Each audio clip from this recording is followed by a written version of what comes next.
કોડીનારના છારા દરિયા કિનારેથી SOG બ્રાન્ચને ચરસના બિનવારસી packet મળી આવ્યા। કોડીનારના છારા દરિયા કિનારે ચરસના બિનવારસી પેકેટો સ્થાનિકોને ધ્યાને આવતા જિલ્લા એસઓજી બ્રાન્ચને જાણ કરવામાં આવી હતી। મોડી રાત્રે એસઓજી ટીમ તાત્કાલિક ઘટના સ્થળે દોડી ગઈ અને આ ચરસના 10 પેકેટનો કબજો લઈને આગળની કાર્યવાહી હાથ ધરી હતી। સોમનાથ દરિયા કિનારેથી થોડા દિવસો પહેલા જ 70.72 લાખનો ચરસનો જથ્થો પકડાયો હતો અને દરિયાઈ સુરક્ષા એજન્સીના ડરથી ચરસ દરિયામાં ફેંકી દીધું હોવાની આશંકા વ્યક્ત કરાઈ હતી।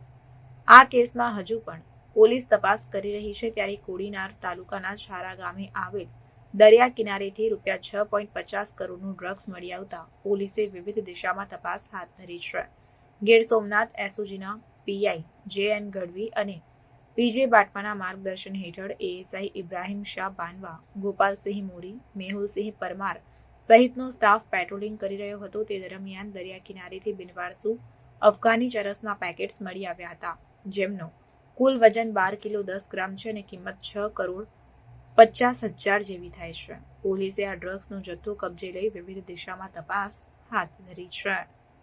ગીર સોમનાથ એસઓજી ટીમને બાતમી મળેલી ખાનગી રાહે કે કોડીનાર પોલીસ સ્ટેશનની હદ વિસ્તારમાં છારા બંદર ખાતે દરિયા કિનારે કેટલાક ડ્રગ્સ હોવાની શંકાવાળા પ્લાસ્ટિકના પેકેટ તણાઈ આવેલા છે।